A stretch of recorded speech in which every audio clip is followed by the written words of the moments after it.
Hey guys, అందరికీ నమస్కారం. నేనైతే ఈరోజు మీకు వెజ్ బిర్యానీ అయితే నా స్టైల్లో చూపించాలనుకుంటున్నాను. ఇక్కడ వచ్చేసి నేనైతే గీతో చేయాలనుకుంటున్నాను. అచ్చంగా గీతో అయితే చేస్తున్నాను అనమాట. ఇక్కడ వచ్చేసి నేను గీ అయితే వేసాను అనమాట. గీ వేసుకున్న తర్వాత మసాలా దినుసులు, బిర్యానీ మసాలా దినుసులు అనేవి ఉంటాయి కదా, అవి యాడ్ చేసుకున్న తర్వాత కట్ చేసుకున్న ఆనియన్స్ అయితే యాడ్ చేసుకుని ఫ్రై చేసుకున్నాను అనమాట.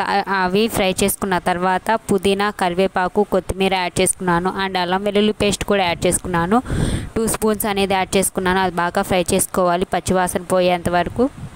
అది ఫ్రై అయిన తర్వాత టొమాటోస్ కూడా యాడ్ చేసుకోవాలి, అవి కూడా బాగా మగ్గాలి. ఈలోపు నేనైతే కల్య అయితే ప్రిపేర్ చేసుకుందామని చెప్పి ప్రిపేర్ అయితే చేస్తున్నాను అనమాట.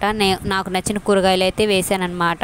అందులో వంకాయ, పచ్చిమిర్చి, టొమాటో అంతే వేసాను. ఇంకా లాస్ట్లో వచ్చేసి కొంచెం అల్లం వెల్లుల్లి పేస్ట్ అయితే యాడ్ చేసుకున్నాను. అండ్ కరివేపాకు, కొత్తిమీర, పుదీనా కూడా యాడ్ చేసుకున్నాను. అండ్ ఇక్కడ వచ్చేసి సాల్ట్, పసుపు అండ్ కారం అయితే నేను కొంచెం యాడ్ చేసుకున్నాను, ఎందుకంటే పచ్చిమిర్చి కూడా యాడ్ చేశాను అనమాట. అండ్ ఇక్కడ వచ్చి వాటర్ అయితే పోస్తున్నాను అనమాట. 2 లోటాలు అయితే వాటర్ పోస్తున్నాను. నేనైతే 1 లోటా అయితే తీసుకున్నాను అనమాట బియ్యం. 1 లోటా బియ్యంకి 2 లోటాలు వాటర్ అయితే యాడ్ చేసుకున్నాను. ఇక్కడ బియ్యం కూడా అయితే వేసుకుని కలిపేసుకుని దమ్ అయితే పెట్టేసుకుంటున్నాను అనమాట. అండ్ బరువు అయితే పెట్టుకోవాలి కదా, ఆవిరి అనేది పోకుండా. ఇక్కడ మసాలా ఇవైతే కాగుతూ ఉన్నాయి అన్నమాట.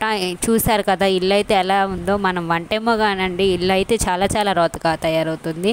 అండ్ అంట్లు కూడా అలా ఉన్నాయన్నమాట షింక్లో. ఇక్కడ వచ్చేసి పచ్చి శనగపప్పు అంటారు కదా, అది పెట్టేసుకుని మిక్సీ అయితే పట్టుకొని చారులో అయితే కలిపేసుకున్నాను.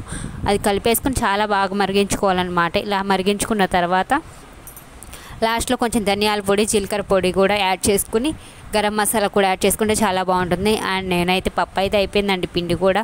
అండ్ పప్పు కూడా గ్రైండర్లో అయితే వేసుకున్నాను. అంట్లు కూడా క్లీన్ చేసేసాను. అండ్ ఇక్కడ ఇల్లు కూడా క్లీన్ చేసేసానండి శుభ్రంగా.